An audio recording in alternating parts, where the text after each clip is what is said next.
Hello, my friends. Dr. Renee Tucker here. Today I wanted to talk a little bit about what to do when a horse avoids the bit. So that was a question that came in, and for me, I'm talking about two kind of distinct cases of avoiding the bit. One is where the horse just won't even open their mouth for the bit.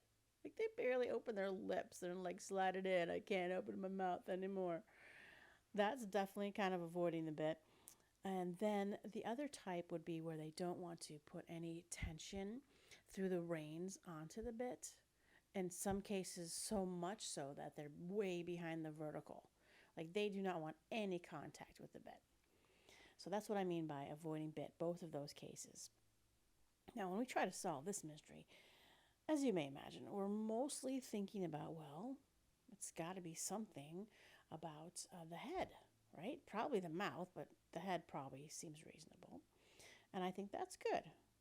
So there's definitely cause to check different types of bits, certainly different shapes, different textures, different metals. Some horses like some other than others. One thing to keep in consideration is the shape of the mouth, not only the length of the mouth, but the arch of the palate. So our hard palate is the top of the mouth, and some horses that's completely flat, and in others there's a nice arch. So depending on how many articulations are in the bit, sometimes when you contact the bit, just say it's double jointed, it would poke up straight up in the mouth, which works just fine for a horse with a high palate. But if they have a flat palate, then the bit right at that joint part of it is going to hit the top of the mouth. So if you're trying to figure out why they're avoiding the bit or what type to use in general, definitely take a look at the palate. Certainly they can avoid the bit if they need their teeth done, right? Horses need their teeth floated, and that alone can make them not want to contact the bit. Seems kind of weird because why would they care? But when you get that contact in the bit and they get that tension, that it will go through, the bars of the mouth, and that actually affects the TMJ, the temporal mandibular joint, which makes them set their jawline really, or their teeth setting against each other in a different angle than they normally would. So anyways, my point is sometimes that contact with a bit will make them feel pain if their teeth need to be floated. So definitely something to check into. And then the TMJ itself, as I just mentioned. So there's a thing that I call, it's a little bit long of a name, all right, but there's the atlas occiput TMJ triangle. So the atlas is the top of the pole, right where the head stall would sit. And then the occiput is the back of the skull. And the TMJ is the temporal mandibular joint. So our TMJ is like our jawbone. No. Okay, if you open and close your mouth, that joint, that's where the TMJ is. Those three kind of work together like a triangle in that if the atlas is crooked, then sure enough, the TMJ is also going to be misaligned. You can try this fun experiment where if you kind of stand or sit up straight and tip your head all the way, let's say to the left, and just relax your jaw. Are you doing it?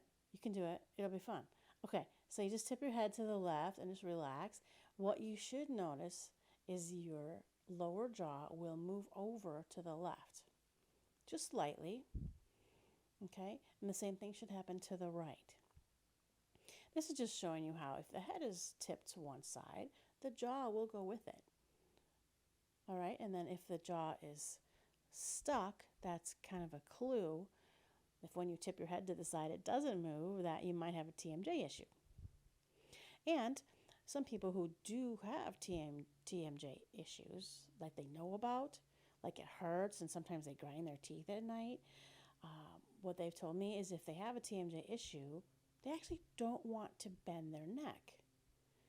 Okay, because it's all connected. It's kind of crazy. You think, well, that's your jaw. Why wouldn't you just bend your neck? I mean, they can bend their neck, okay, but it hurts because the jaw, it kind of goes together with it. It's very interesting. So with the horse, if they have a TMJ issue all by itself, they might want to avoid the bit. So the TMJ can be misaligned and you can fix that, right? But it can be not only the TMJ, but also the atlas and the occiput. Any of those three in the triangle there can make the horse want to avoid the bit. So that's kind of crazy. But basically, misalignment anywhere in the head of any of those bones is going to cause problems. And one of the ways the horse can show you that there's a problem is avoiding the bit. Okay, and then just lastly, not just kind of getting off the head part is they don't want the contact because maybe the contact is too much for them. It's too rough. Maybe the rider's hands are too heavy, or actually, I find it more common if the rider's hands are too uneven with the pressure. And this I found is with sometimes riders don't realize it's uneven. To them, to the rider, it feels even. They feel they're giving and trying to give even amount of pressure. But when someone else, say for example, if you hold the reins and then you put what you feel is even pressure, and have someone else hold the other end of reins, a person, right? And you're like, okay, it's perfectly even. I've got it perfectly even. I feel even. But the person holding the other end of the reins will be like, no, it's not. And you're like, yes, it is. And they're like, no, it's not. So my point is, it can feel even to the rider, but the horse, it does not feel even because something's misaligned in our own shoulders or our own neck or a shoulder blade or some ribs. Who knows? But we can feel like we're pulling evenly with both arms, and we are not, is my point. So I'm not trying to blame people here, but really, riders can be asymmetrical. We all are. We're all asymmetrical. But the key is to figure out if it's bothering the horse. So you might want to have someone just feel your pressure and see if it's even. So there's that. And then there's certainly just the off chance that the horse hurts someplace else and they're like, I just don't want to do this. So I know that training a horse to stop avoiding the bit is a tough road to go if it's just training.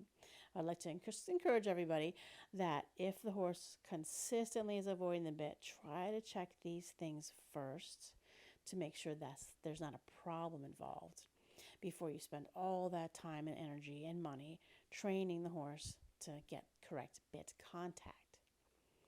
You just want to check atlas, occiput, TMJ alignment, check their teeth, check the type of bit and the shape of their mouth, and just make sure that the rider is putting even contact on the reins, just in case you're out of alignment as the rider.